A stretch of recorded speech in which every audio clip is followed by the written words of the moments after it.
Hello Green Thumbs and welcome back. I'm Ricky and on today's episode we're going to be talking about potting mixture.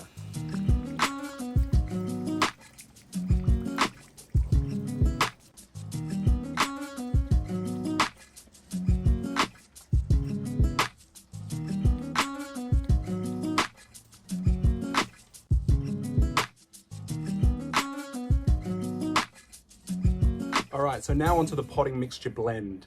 For anyone that's been following me for a little while, you'll know that I've been using a soilless potting mixture. The soilless potting mixture I make from scratch. It's perlite, vermiculite, charcoal, sand, bark, and the base of it, the main part is the cocoa core. It comes in a brick.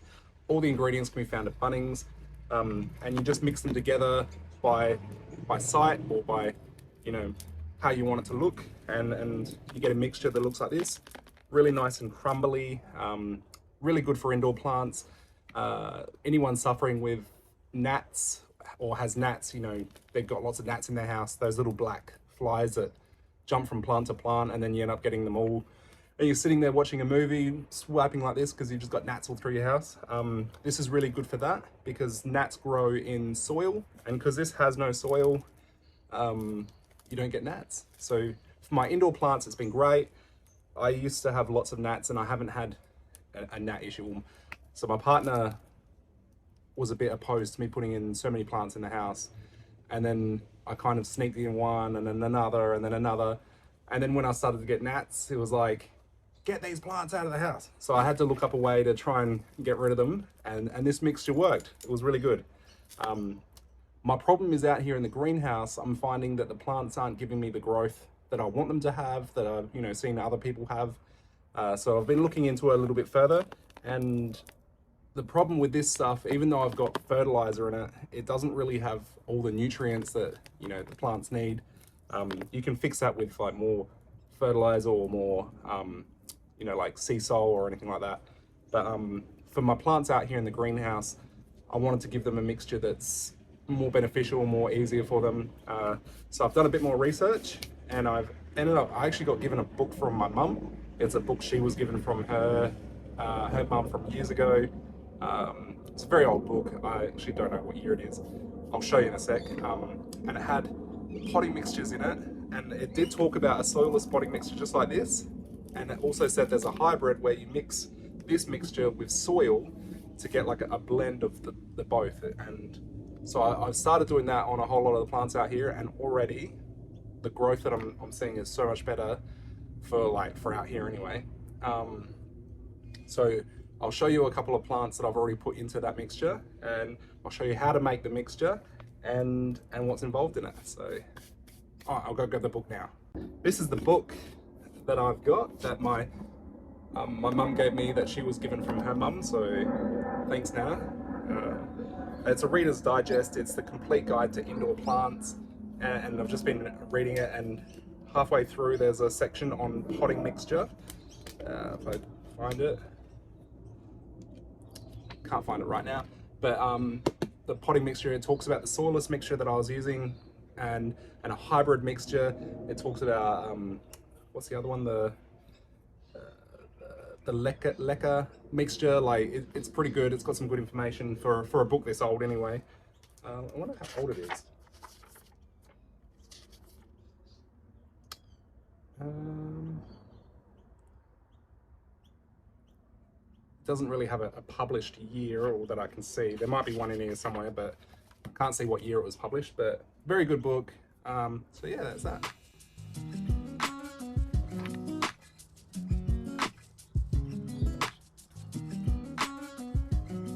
What? Come on. All right, so I've got my soilless mixture. I'm just going to stick it aside. I've got my potting mixture, which I use. This is the premium potting mixture by Osmocote. Again, just found at Bunnings. I got my little bucket. Car care. You don't have to use a car care bucket, but they just make really good buckets. And I got my little scoop. So all I do is I do 50-50. So I've made this mixture, this mixture's up by sight. It's just a mix of all those other ingredients like perlite, charcoal, cocoa, sand, bark, all that. And I do, so 1 cup school. I'm calling that a cup, so 50-50. This is my cup, so I put that in there. I might just do 2. So 2. And then to that, I add 2 scoops of this stuff.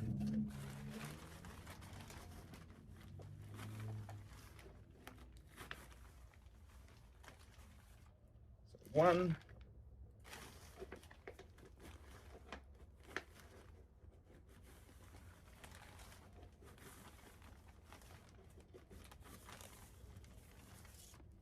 2. So I'll zoom in now so you can see it mixing. All right, so this is the mixture just put in. I did 2 cups of the potting mix, the soilless potting mixture, and 2 cups of the potting mix. And now you just combine them.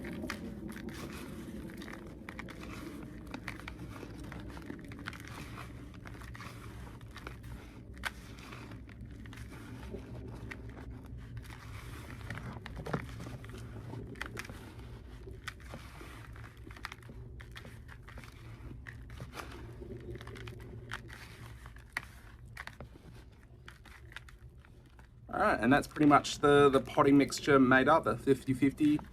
The good stuff in the potting mix, which is the feeding agent and the wetting agent and the trace elements. So now all that stuff is in with my other mixture. And being soilless, it's got all those extra stuff like perlite and charcoal. And so it seems to be a really good blend. I've had really good success from a few of the plants that I've already transplanted into it. Just put the camera up. So yeah, they're popping out more leaves from the sides. Yeah, good mixture so far. I've had a lot of success already out in my greenhouse with this mixture. Now let's get on to actually potting up a plant. So the one I'm going to do today is this bad boy right here. This is my what do they call him? Fat boy, philodendron fat boy. Let me separate this.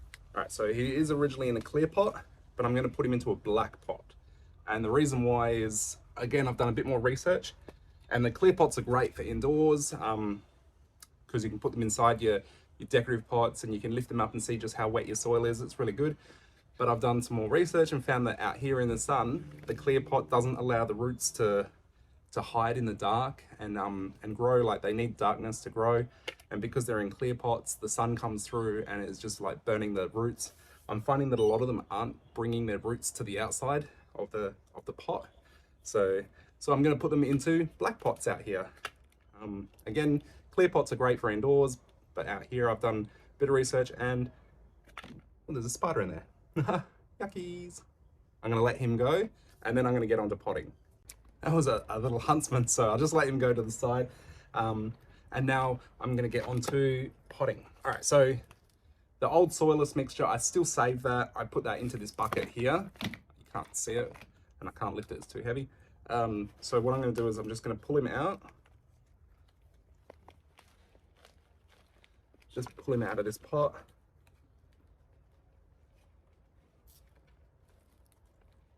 He's a bit in there tight. So this is it out of the pot now. Just removing a lot of that soilless mixture that I've got in there. It's so big. Just getting my fingers into that soil and just like separating it. And this is the perfect time of year. It's early spring. The weather's nice and sunny. So this is a good time to do some repotting. Doesn't make it easy to get in there though. All right, so I'm pretty happy with that separation there. I don't want to get too much. I don't want to disturb the roots too much. So that's that. Now I'm going to put him into. If you could stand there, please. Stay. Thank you. All right. So I've saved that soilless potting mixture from that pot, so I can reuse that again for my half mixture. So I'll just put that to the side.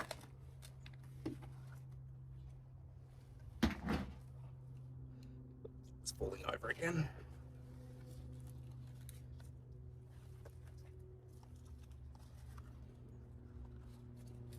doesn't want to say.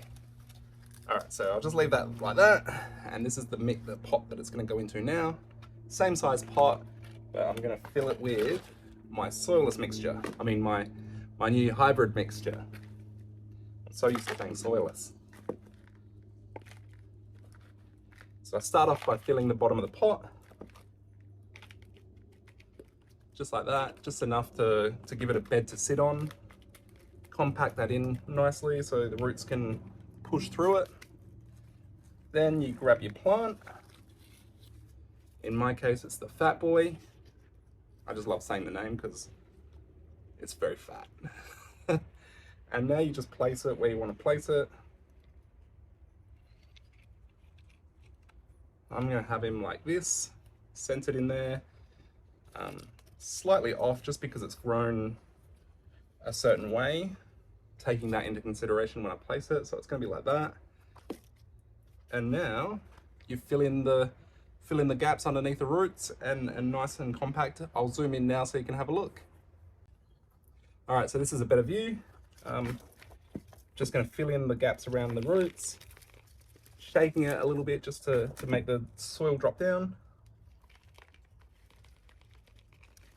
Now when planting a plant back into a pot, you don't want to cover really a lot more than what you had before in soil, because the plant's got used to having most of it exposed. You want to kind of replicate how it was before. So these roots were exposed before, so I'm going to keep them exposed. If you can see them, yeah, you can see them. Pushing it in nice and tight so it doesn't fall over.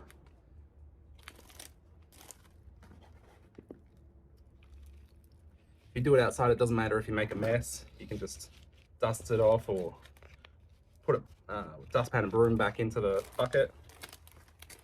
Obviously, if I was doing it inside, I'd have a cloth or something down. You see how I'm just like compacting it in. You don't want to push too tight, like you don't want it to be like a rock too tight in there, but you want it to be strong enough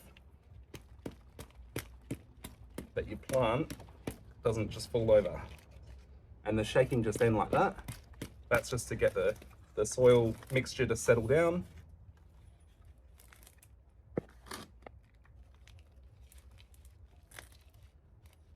All right. When you're pushing as well, you feel little gaps, like you'll push and then you'll feel your finger sink and you know that that was like an air hole. So you just want to fill in them. Really make it nice and cozy in there. I reckon that's pretty much, it's got a little bit of wobble to it, but that's fine. Give it a bit of a water and that will settle.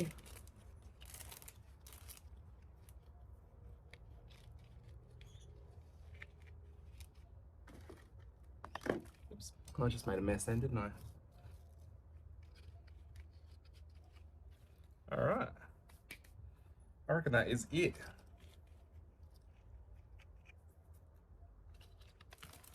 So I haven't covered any more than what was covered before with the soil, like the root that's, or the trunk that's hanging out. The roots that were hanging out the back, they're still there. I think that's pretty good. It did have a little bamboo stick before, but I don't think it needs it this time because it's holding itself quite well. I'll now give that a water and that will settle the soil down and fill in the gaps around the roots. And yeah, that's the Fat Boy replanted. Now I'm going to get on it and plant a couple more up, and so I'll quickly pot up another two. I've checked them for spiders. This one's a philodendron super atom. Again, just the old mixture. Just to the side. Separate it up a little bit. Look at those roots. Incredible roots. I'm going to put him into this pot, so it's just slightly bigger than what it was in before. Again, you put the base at the bottom.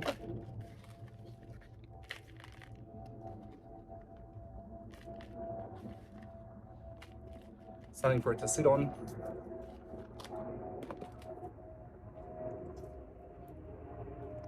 Measure it up, make sure you're happy with it. Nice and centered. Try and make as little mess as possible by putting it back in here. Spider webs under there. checking for spiders. All right, and then you just fill in the gaps.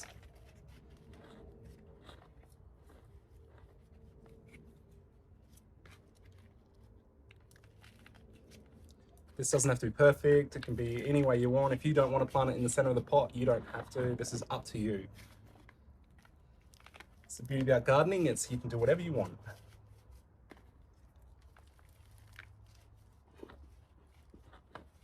Push it in nice and tight.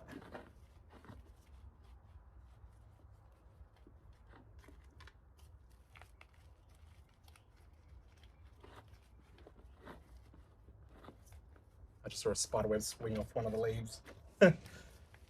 Made me jump a little bit.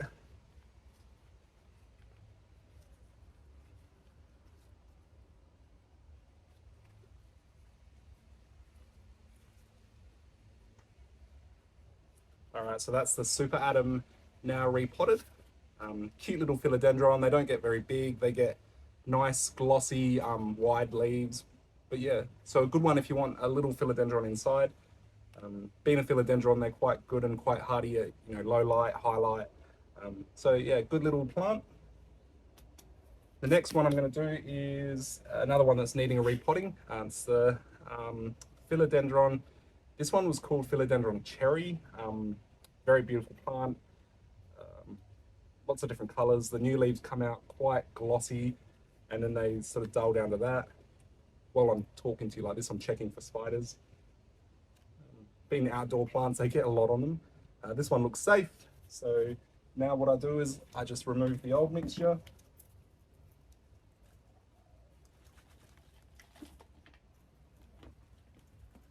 Shake it out of the roots.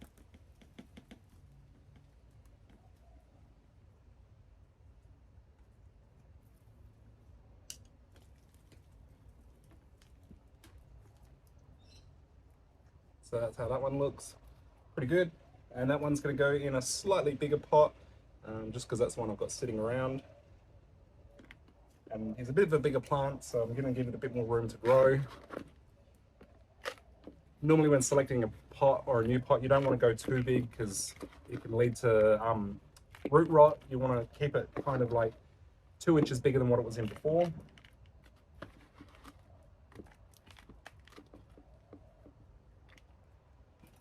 Which I'd say the old pot to the new pot, that's about 2 inches bigger, inch on either side. So that's the potting mixture at the base. Now you're just going to sit your plant on top again, just like that, and fill in the gaps.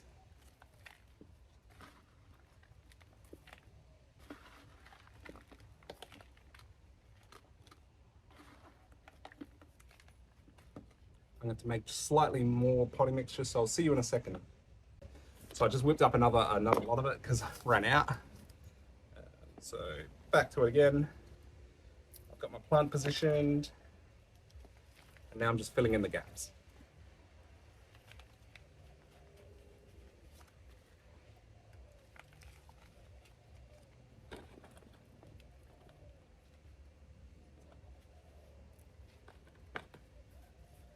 I'll use my foot there because I just wish I had one more arm.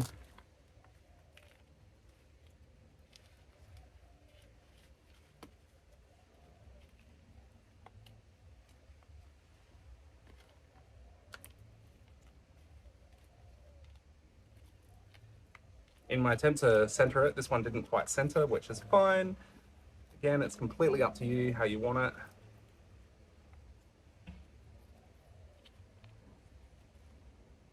All right. Now this one did have a bamboo stick as well, but at the moment it's standing up without. Look at that, beautiful. Now this is the philodendron cherry. I'm not sure whether it's, whether they've just named it cherry. It could be a Macaulay's Final or any of them really. It is quite, I think it's darker than a Macaulay's Final. Really pretty. Again, I don't know if it is a cherry or whether that's just a made up name. Some of the nurseries do make up names for them. But very pretty and quite tall. All right. All right, so before I go, I just wanted to show you a couple more of the plants I've picked up recently. So as I said previously, I have lost a couple of plants over winter, unfortunately, but I'm slowly replacing them. So two that I've recently picked up are ones that, again, okay, so both of them I've probably owned maybe 3 times, 4 times, and every single time I buy one, within a couple of weeks it dies. No matter what I do, I put it into my soilless mixture, it dies. I put it into normal mixture, it dies. I don't even touch it, it dies. So I'm a glutton for punishment, and I saw them both available at, one was a local shop here in Adelaide called Exotic Botanic. I bought one from there, and the other one is just from Bunnings. It's another one that I struggle to find around the place, but I'm going to give them a go. So here they are. All right, so the first one is Philodendron Big Ears. That's this one here, from Exotic Botanic here in Adelaide. If you know the place, go and have a look. If you don't know it, look it up and go have a look. It's really nice. Royston Park. So the Philodendron Big Ears, this is the third one I've had, and let's see if I can have a bit more luck out here. And the other one is the Tortum, Philodendron Tortum. You would have seen last spring in my last videos, I had one that was looking quite large and really pretty, but that died. So Tortum and Big Ears are two that I've really struggled with. There's a couple of others. If you want to know which other ones I've struggled with, I'll show you. Any questions on the potting mixture, or really any questions at all, just DM me or message, comment. I'm happy to help, happy to answer what I know. And yeah. So thanks everyone for coming along on this planting journey with me, enjoying my potting mixture, watching me make it up. If you've got any questions on it, let me know. My next video will probably be a few more plants getting potted up, or even let me know. I can change it up. If you've got any questions, I'll make a video on that. So yeah, thank you for coming along. I'm Ricky, and I'm going to finish up with showing you the sprinklers because I've had a lot of comments on them. So here's the sprinklers, turn it on. Here they come.